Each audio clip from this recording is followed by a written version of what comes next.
You might have noticed I never did a Joker video when it was released in cinemas. Usually I would do a 24-hour thoughts episode within 24 hours, however I didn't do this for the Joker. Why? Because I saw it on a Thursday night, I had a game of football on Friday morning, and then I kind of got a migraine shortly after the game. So basically I missed this 24-hour rule that I self-imposed, and because I'm a pedantic arsehole, basically I just had to stop right there, and there's no possible way I could break my rule for any film. I really need to rethink my life. So anyway, I did what I normally do after watching a film in the cinema. I watch a bunch of YouTube videos where other people review it, and that's basically because I want to see if what I thought of the film lines up with the general consensus about the film, and boy, was I in for a surprise with this film. Jeez. So there's a bunch of people that I trust when it comes to YouTube film reviews, and that I know that my thoughts are basically going to align with theirs in most situations. Obviously we just have similar tastes, and when I watched them, they all said that the film was brilliant, which lines up with exactly what I thought. I thought this film was absolutely amazing. However, I did notice there was a load of videos with stupid thoughts and theories and a whole load of backlash on this film, mostly from American news channels, if you can even call them that these days. It includes some dodgy looking articles questioning whether the film should be banned in their titles, and as a heavy internet user, I naturally concluded that these articles do not provide any genuine argument for the film being banned, and I was not getting caught by any frickin' clickbait, eh? But hey, I felt like I needed to talk about this film, so here we are, with a different type of video than others I've usually done.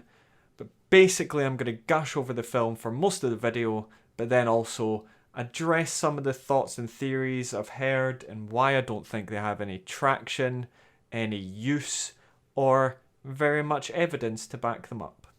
Now, just to be clear, there are going to be spoilers in this video, so if for some reason you haven't seen the Joker, firstly, why not? But also, I advise you to watch before watching the rest of this video. It's a great film, especially if you don't know anything about the plot before you see it.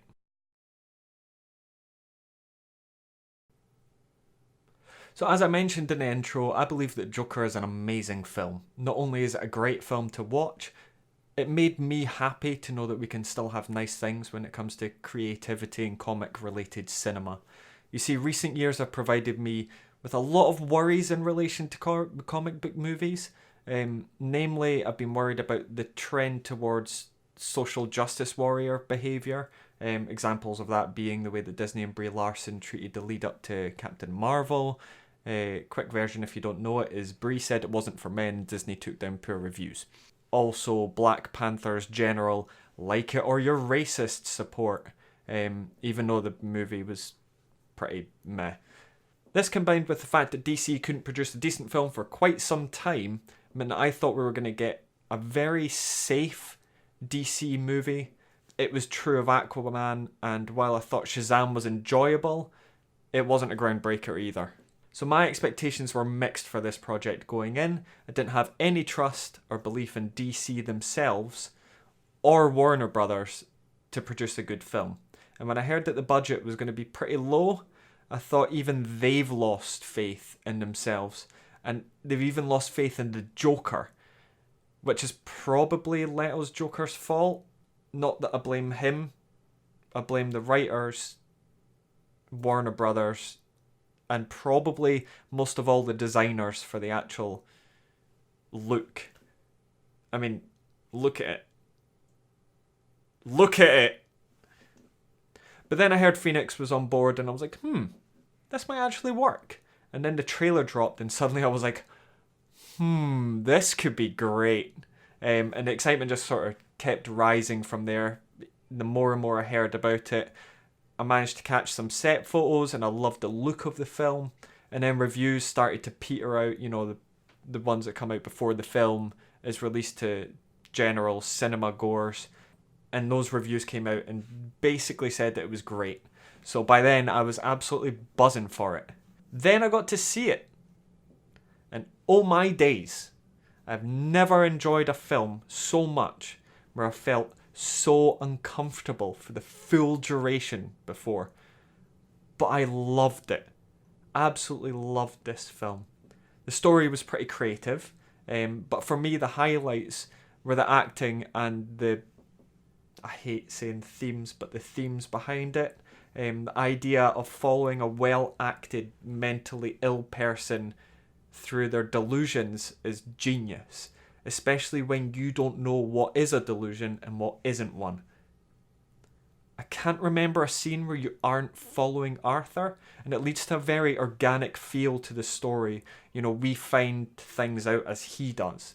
We don't see the dwarf go to the police to tell them Arthur's just killed the other guy from the clown workplace right in front of him, but we do see the police appear and chase him straight away.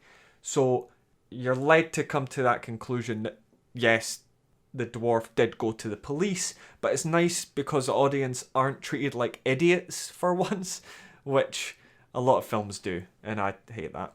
Now, Joaquin did a spectacular job in this role. I felt for a character for a long time, but even when I got to the stage where I wasn't on board with his actions anymore, you know, hunting down the third guy off the train, I understood why he did what he did. I still felt bad for him as well, especially when he was laughing. It genuinely looked sore when he couldn't control it. It seemed like he was choking at points on his laughter. And it was a very interesting take on the fact that the Joker always laughs. Now, a lot of credit has to be given to the writers who have decided to craft a version of Gotham that felt so alive. There are a crazy number of small details in the overall story that make it a believable city. From the story about overflowing trash to the image of Arthur on the train when he was going to see Wayne, and the surrounding people reading papers in a very clean car. You know, you saw what one end of the monetary scale lives like, but then you also see the other, because the train that he gets his first kills on looks horrible and dirty, and basically just gives you a gist that there's this huge chasm between the two classes. The difference between the street he runs through at the start of the film and the alley he gets beat up in, contrasted with the very bright and clean bathroom that he confronts Thomas Wayne in. All of these things cause of you subconsciously at least to understand the dislike and hatred shown by the lower classes with the upper classes later on in the film. You're shown reasons why you would get the uproar later in the film and why there would be these riots. But unlike other films, these details aren't just told to you, they're shown. And unlike other films, they're gradually placed throughout the film rather than rammed in a 10-minute lead up to the final act. Which means that by the time it gets to the final act, you've actually grown this subconscious dislike for the upper class in Gotham and the way that they treat the lower class. For example, Thomas Wayne calling them all clowns, or implying that. And unlike other films, they aren't necessarily affecting the main character. You don't care about the trash building up because it's not affecting Arthur's specific point of view.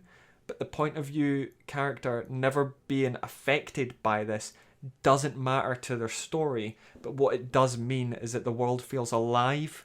It feels like more than just the main characters that the story affects. And Gotham seriously lacks this in most other iterations. Now, my favourite part of the film is the way it handles how the society views the mentally ill. I'm not going to spend loads of this video stating how it reflects our society and how our society feels the mentally ill and how it should change, etc. I'm sure there are many people taking to Twitter, quoting the Joker's "Society expects you to act like you don't have a mental health issues," with truth or mood after it. But what I will say is that the way it's handled in the film is perfect for the story they're trying to tell, and it's still believable. It's believable that in a city where trash pickups are falling behind, that mental health funding would take the hit first. It makes sense that those who don't like or click with a mentally ill person would find small ways to be mean. It makes sense that Arthur would go to a business card type explanation to show people his issue when it would stop him from explaining it verbally each and every time. It makes sense, unfortunately, that De Niro's character would play the footage of Arthur's stand-up for laughs at his expense. Overall, I loved the film. The world, the acting, the style as well, the cinematography, and the best scene in the film. Arthur dancing down the stairs in full Joker makeup once he's gained a bit of confidence after losing everything.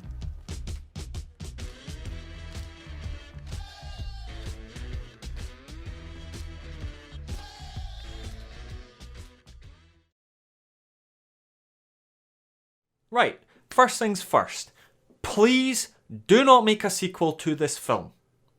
Please do not put this Joker up against a Batman.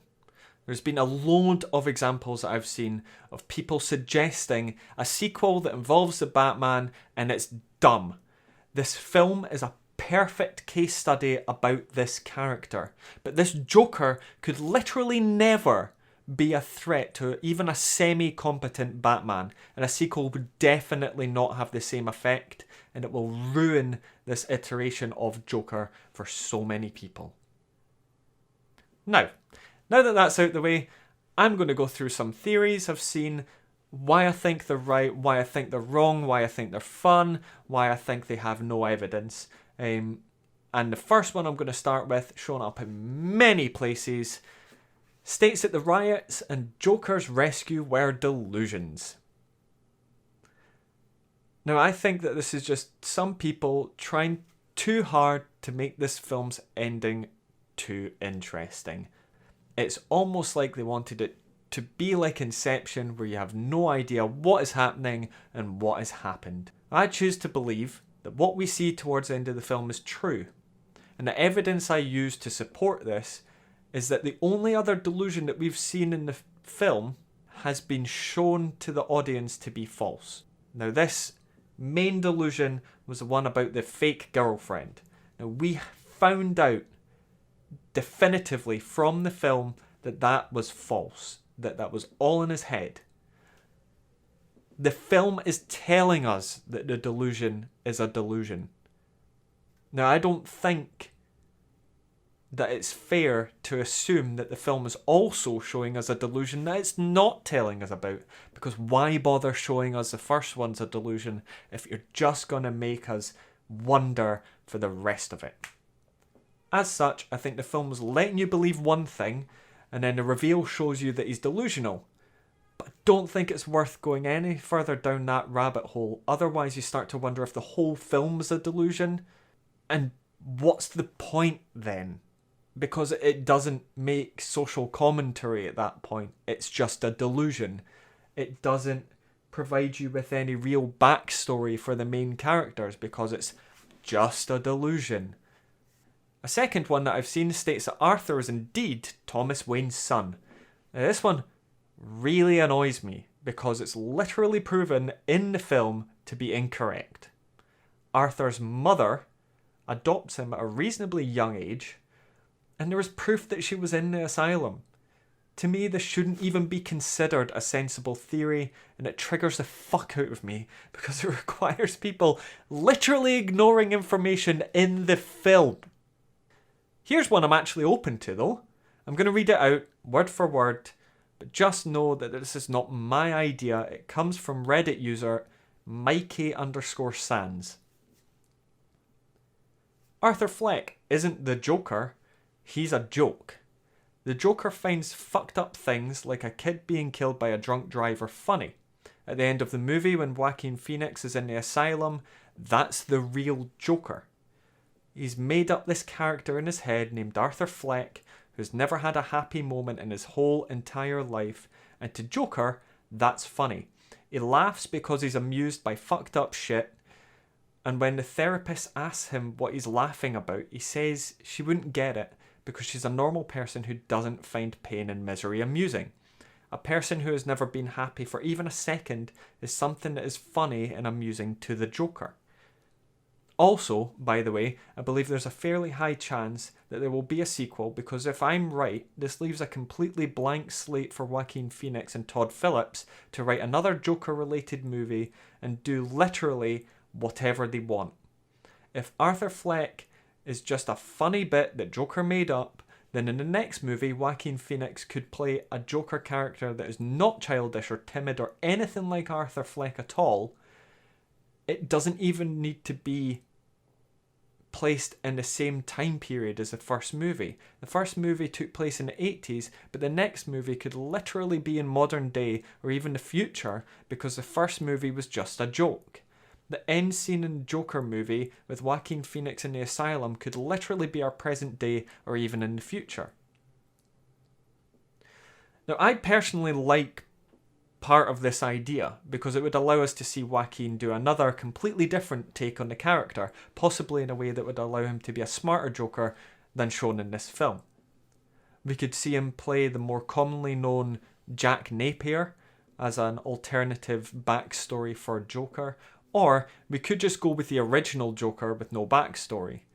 If this is the case, and we were able to get another iteration of the Joker from Phoenix, the person, not the place, we could revisit the idea of Joker versus Batman, as this would be possible. You could have a smarter Joker that could actually be a threat to a Batman. Now, I had started to watch the Film Theorists video on the Joker. Usually a channel I like watching. I find their theories pretty fun most of the time, but I had to stop this time because I found myself almost arguing with the screen. To be clear, I don't normally agree with the theories they put forward, but I can usually enjoy the videos they make because either the theory's fun or it's creative enough to split off from the actual film and have a separate bit of headcanon for. However, after listening to a fairly short amount of their video, it became clear that their theory was that the whole film was in Arthur's head and that the only real thing was the conversation at Arkham Asylum at the end. Problem I had with this theory in this video was the evidence that they used.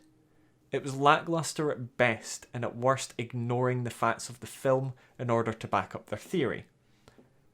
The second I clocked out of this theory was when they said that after being reprimanded for the broken and missing sign, Arthur imagines himself outside stamping on the dead body of his boss.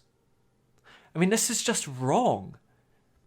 The actual scene has Arthur stamping on trash that has been previously set up to be overrunning the city in order to take out his anger, because at this point in the film he hasn't gained any relief by taking out his anger on anyone else. As I say, just turned off the video because it annoyed me far too much. One theory that really, really annoyed me, like beyond belief, was that the behaviour of Arthur towards the end of the film is supposed to represent the director's disdain at not feeling like he could make another Hangover film. The gist of this theory is that Phillips dislikes the fact that woke culture would probably be against a film like The Hangover these days, something that he would not be allowed to make. This comes from an interview that he had in the lead up to the release of Joker, but the context was that he had been asked why he had moved from a previously comedy filmmaker role to a drama filmmaker role. Anyways, the theorist kind of hints that since his attitudes towards woke culture determining what's funny and what's allowed is reasonably similar to the start of Arthur's speech in the final act of the film, we can draw the conclusion that the final act is either what Todd Phillips wants or that he endorses that kind of behaviour. It should go without saying that this thought process is bonkers. It's absolutely certifiably insane. It may have a reasonably similar starting point, but does that mean that the end point would be the same? No way. Remember, Arthur in this film has a lot of negative things happen to him, in addition to being fed up with how Murray treats him. It's not the same as a director explaining a move away from comedy in order to retain some sort of career. As you can probably tell, there's been a mixed reception to this film. In general, the trends I've noticed are as follows. People think that Joaquin Phoenix acted very well regardless of whether or not they believe the content of the film was very good. People generally think that the aesthetic is good for the time setting. The people who think this film is great generally refer to the character building, the building of the city Gotham, and the character motivations as examples where the film excels. People who dislike this film seem to concentrate on the possible themes behind the actions rather than the specific actions themselves. The internet has caused a weird phenomena where everyone tries to have the most 1000 IQ takes on films nowadays and try to think about things in 6 dimensions rather than what the film is telling them. This shows when you look at the theory about everything happening in his head. Film media is dangerous in their coverage of films. I saw a ridiculous number of articles and headlines about this film and how it may cause shootings in America, etc. This in itself could have caused the negative effects on filmgoers that the articles are surely trying to avoid, including those who are mentally unstable and who might have been convinced by the media to carry out a shooting because the media convinced them that this is the right thing to do in these circumstances. So now we have a reasonably successful DC film about one of their most famous characters. Now what? Well, we have Wonder Woman 2, The Batman, Black Adam, Birds of Prey, Suicide Squad 2, Aquaman 2 and The Flash coming up. Now, Wonder Woman 2 will probably be okay. I expect a better ending than the first because the negative feedback on the ending of the first was pretty conclusive. But I don't think the film's going to be as good as the first one. Just, they hit the nail on the head there and I feel like they might miss. The Batman is a complete unknown quantity, but I am excited to see some footage, and even just the design of Pattinson's batsuit will probably get me excited for this. Black Adam will probably be okay like Shazam, but funny in a different way. Like I can't see The Rock pulling off the same type of humour that Chuck was able to pull off in Shazam. Birds of Prey looks really confusing. The trailers look alright, but there's not a whole lot to go on, and DC have produced decent trailers for shit films before, so we'll just have to see. I'm excited, however, to see more DC characters than would normally get a look in. For example, Huntress and Black Canary. Hopefully, if this is successful, we see more of Canary and get a Green Arrow, maybe? Also, Harley's getting her hyenas, maybe just one, which to an optimist might mean that DC are willing to be a bit more silly with their films in the future. Suicide Squad 2 is a complete unknown quantity too. The first one was really bad. Like, really bad. But with Mr. I Made Guardians a Thing directing it, there's a chance for it, I would say. I also think they made the right decision to scrap the team and start again. Thankfully, the Suicide Squad is a team that can have a completely different roster each time without it seeming out of place. It's just whoever's in prison at the time. Now, the Flash film's apparently still happening, but the director's role for that film's a revolving door, which will put some people off. Ezra's Barry is not comic accurate in any way, which will put off even more people. And the last time we saw him was in the Justice League film, which was just terrible. And through all of that, I simply can't see DC managing to handle a good Flash story without attempting Flashpoint, which would be a disaster.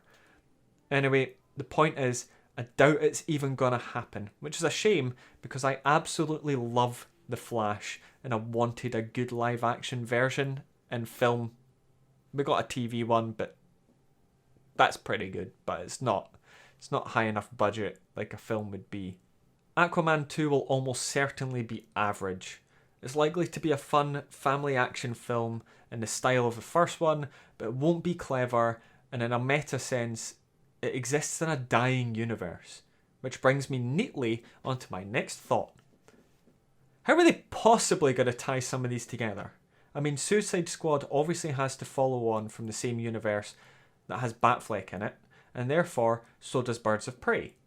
Wonder Woman 2, Aquaman 2 and the Flash film would also be in that universe. But where could that lead to? A Justice League film without Batman? A Justice League film without Superman? It seems like there's no long-term plan for this universe now. And don't get me wrong, I think DC tried too hard to get an MCU-type universe going without doing the 10 years of build-up. The MCU was very clear after the first Avengers film about where it was headed. There's nothing now for this universe unless they recast Batman and Superman and pretend like nothing happened. The issue is that, like Star Wars, the current continuity is completely fucked because of the recent films. How could you recast Batman and then have him act the same stupid way as he was in the Justice League film? You wouldn't want him to be, but then the character would be entirely inconsistent. They did a pretty good job in the Justice League of making sure that the reborn Superman wasn't boring, dull and broody, and important steps, so there wouldn't be as many problems there. He died and was reborn, I can accept that it changed him for the better. But the new Batman film basically can't be in this universe, so what's the plan? I want to see a proper Justice League film sometime in my life. I've seen the recent animated films, and they're pretty good, especially Justice League War. However, I can't see that happening unless you decide to completely start again, with the Batman film being the first one. But if you're going to do that, you need to cut off the whole previous universe. No intelligent company cuts off the likes of Gal Gadot's Wonder Woman film after the first film's success, and to a lesser extent, Harley Quinn by Margot Robbie. It's a very weird situation, and I'm hella confused about where they're going to fix it. But if we do get a few more high quality standalone films like The Joker along the way, I'll be pretty happy. Anyways, I think I've waffled on about DC for long enough. In summary, I think they've finally pulled it out the bag. A feeling I haven't had while watching a DC film probably since The Dark Knight. I think the reception of this film is insane, ranging from logically concise to batshit crazy conspiracy theory type reviews. Thankfully, I think this will mean that we get more projects of a similar scale, more likely to rely on the content than big effects. I think Joaquin did a stellar job. If I had to go for a rating out of 10 for Joker, I'd probably have to go with a 9. The reason I wouldn't say a 10 is purely subjective, but firstly it's because there is enough dubiety in the ending to allow people to have the belief that this was all a delusion, which I personally do not like. And secondly, because you could have replaced the Waynes with literally any other wealthy people and not had any other Batman references in the film at all. Overall though, I think it's a great film and definitely worth every minute you. So that was my review of The Joker. I know the format of the video was a bit different than you're used to, but what can I say? I had a bit more thoughts than a 24-hour thoughts could handle, and as I say, I wasn't well enough to do it. But anyway, if you can let me know down below in the comment section what you thought of the film, what you think of this format of video, whether you'd like to see me do more of these ones. They do take a bit longer to do, but I'd be willing to do it if people are more interested in these. And if you liked it, hit the like button. And if you haven't already, hit the subscribe button so you get more content like this. Thanks again. See you next time.